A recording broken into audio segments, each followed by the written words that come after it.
And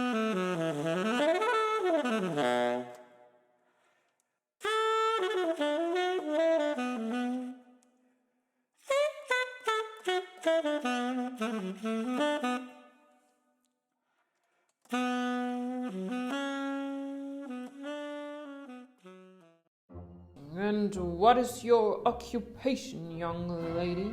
I am an artist. That's interesting. So you have a fine arts degree? Honestly, I didn't make it into art college and dropped out during the first semester of art school, so no. That's interesting, but I assume that you somehow managed to gain some knowledge about art history? No. That's interesting. So what do?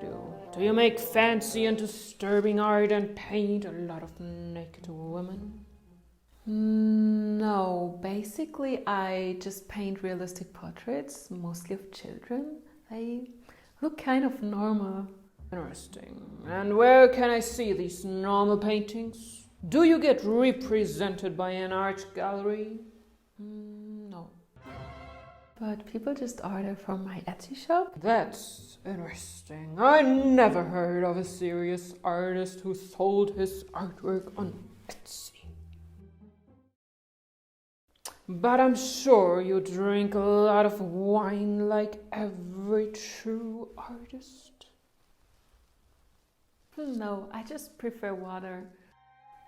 Well, young lady, then I guess you are not a real artist. You are just a fraud.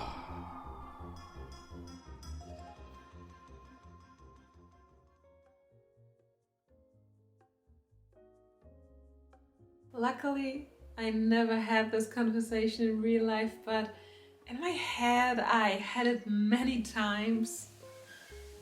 And I used to be very afraid that people wouldn't take me seriously when I told them that I worked as an artist, and that I somehow wouldn't match to their perception of a real artist. Personally, I feel like an artist, and sometimes I even think that I was born to be one, but it is also mixed with the fear of being judged and criticized by others, and also with the fear that people tell me that I'm not a real artist.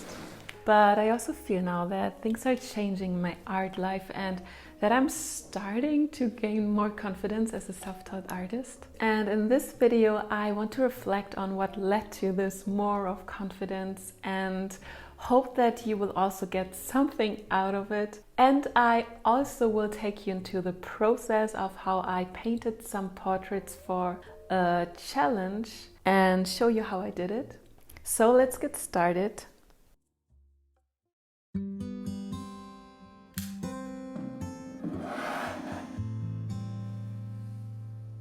I am an artist. The first time I said that was 2019, as our host on a vacation in Sweden asked me what my job was. And I remember this day like it was yesterday. A few days earlier, I got my first commission on Etsy and sold my first painting in this online shop. For me, it was such an honor that people really liked my work and were willing to pay for it.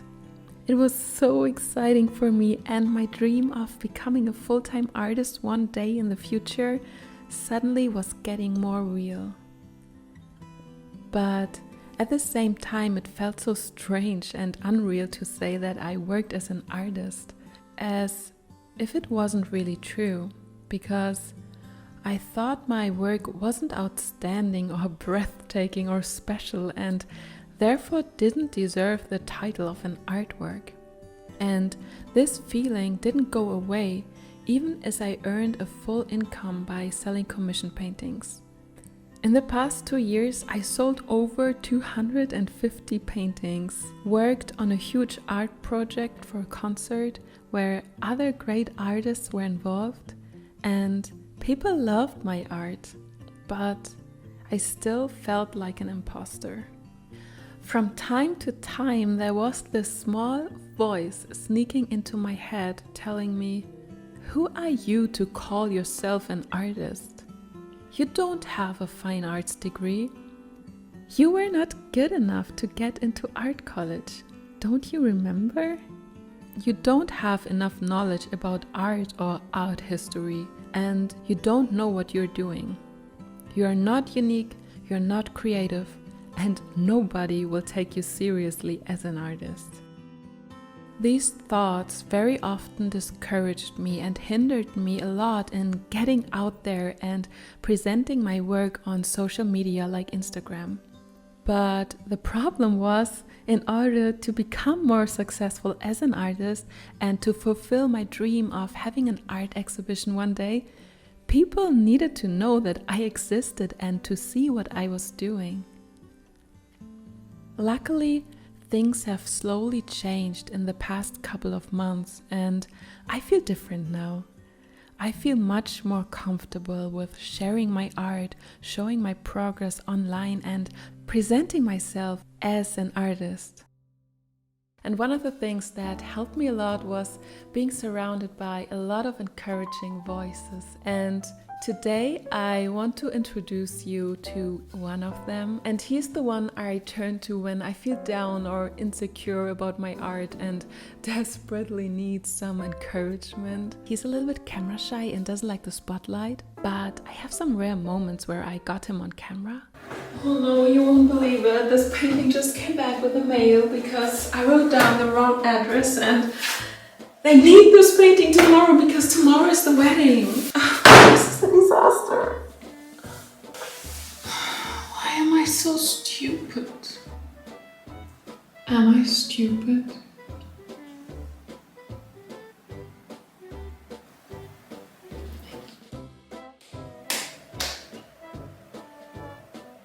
I'm not sure.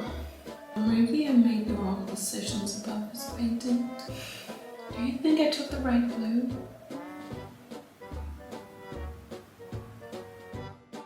No matter what I do, I just make this painting worse. How could I even think that I can be an artist? Do you think I'm good? You think I'm amazing? Really? You think I will become very successful? Thank you so much for believing in me. So, yeah, it is good to surround yourself with people who tell you what you want to hear. Just kidding. But it is so vital to have a lot of encouraging voices around you. I think words can make or break you, and especially when you are really hard on yourself, you don't need more criticism. I get discouraged by negative words very quickly. They stick to me much longer than a nice compliment. And they never really helped me in getting better, but just took the wind out of my sails. Which sadly I experienced in my one semester in art school. When I was there, I was already insecure about my art because I wasn't good enough to get into art college and had the luck to get at least into the school. But there was so much criticism, comparison, and pressure that made it a really bad experience for me. And one day, as my illustration teacher told me that drawing wasn't my thing, it gave me the rest. Because I thought drawing was the only skill I was good at, and now even this belief got shattered before my eyes.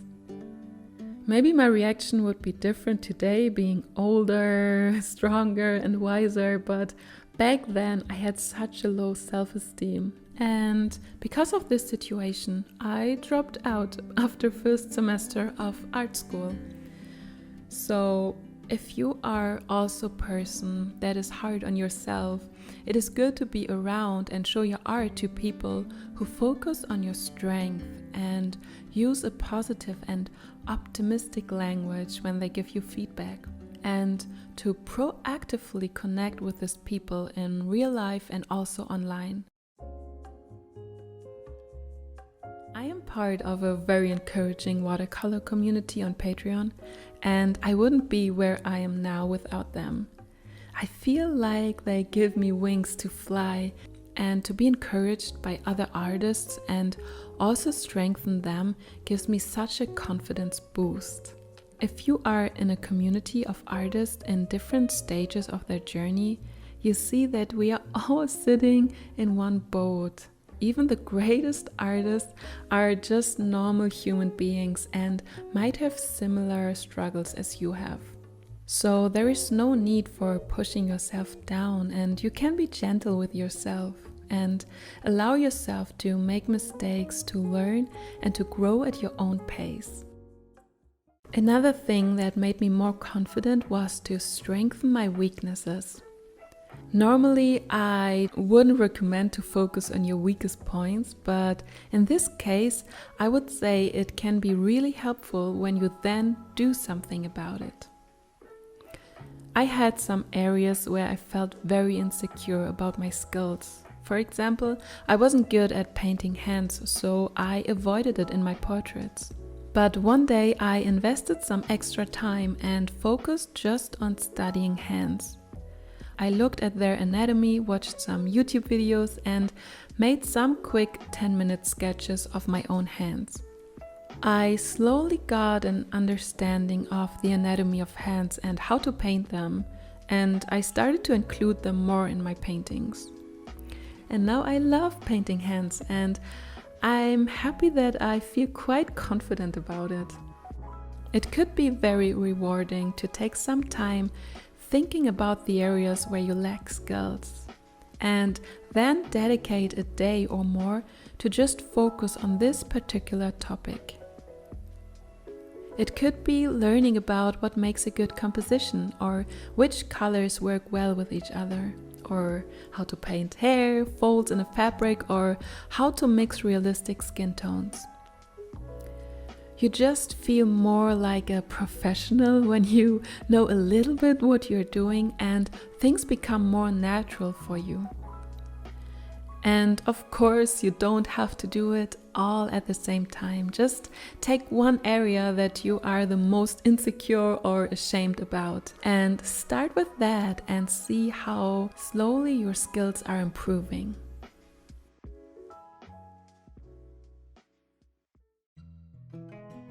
Good morning.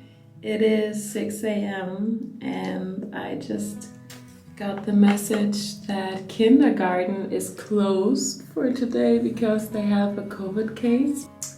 And that means I will try to paint while the girls are at home. And I guess I'm just going to set up a co-working space and give them a place in my studio where they can paint and be with me.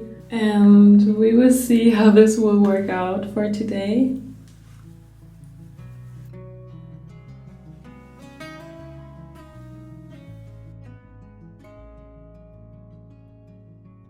Aber das Einzige ist jetzt, die Palme steht im Wasser.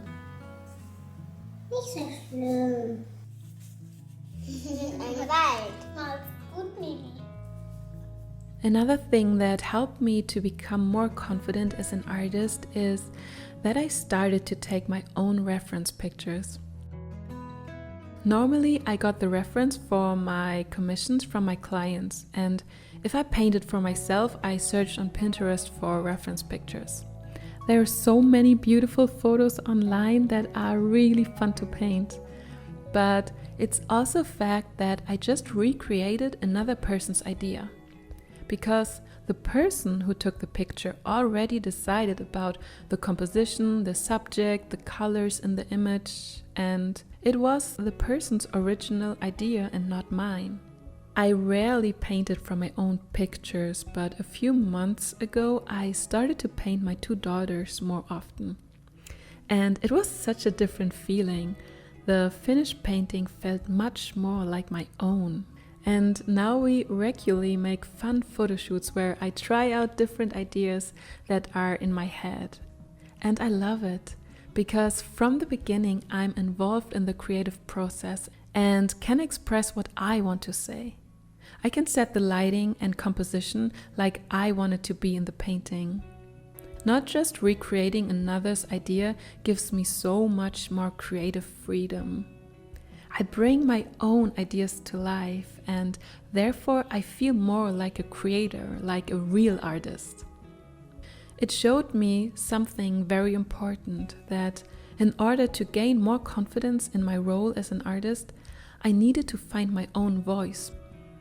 I didn't want to hide anymore behind other people's pictures and just paint them. I wanted to find my own theme, my own expression. And in October, I put my Etsy shop in holiday mode, the first time in 2.5 years, and I enjoy it so much now to make my own thing and just paint whatever I want. Something is coming alive again because working on my own ideas, thinking about what is important for me and what I want to say with my art is so much fun. Ein schön bunti gewischt. Mama, guck mal mein Bild. Wow, wie schön. Jetzt sind wir in unser Zimmer.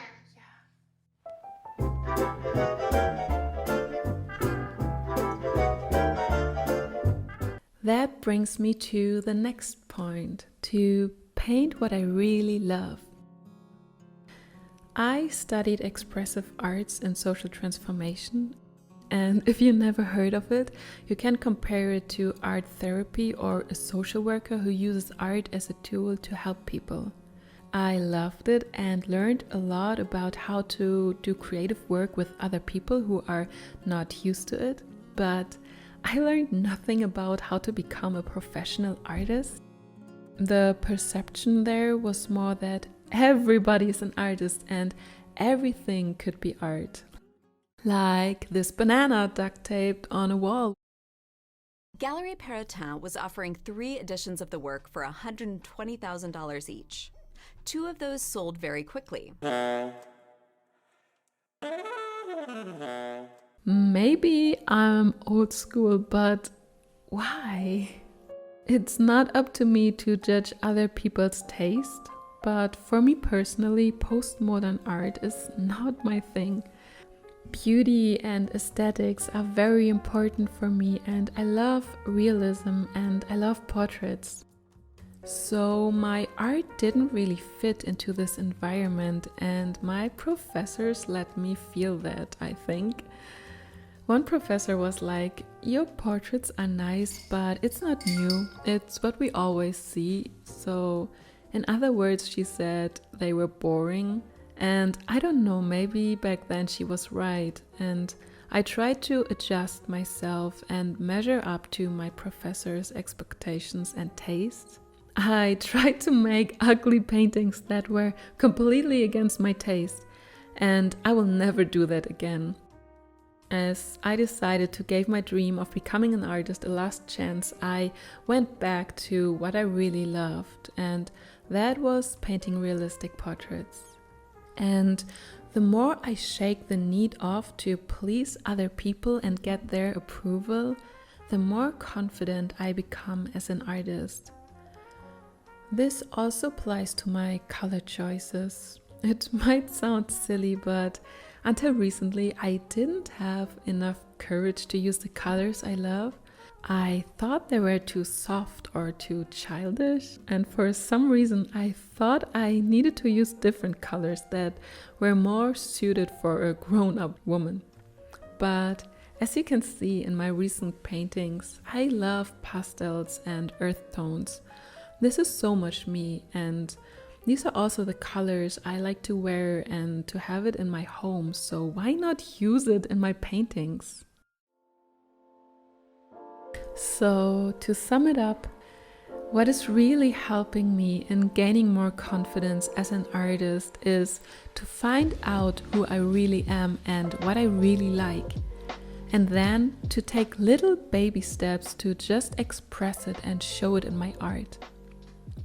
And not only in my paintings, but also in other areas of my life, like in what I wear, how I decorate my home, what I say, what I write, or in my videos. And not to hide my true self anymore. Instead of following trends or do what I think I should do, just to be authentic and stay true to my opinion, my taste, and what I like, to follow my own heart. Being an artist has so much to do with creating from our hearts. This is what makes our work unique because everybody of us is. It's very simple, but often not so easy.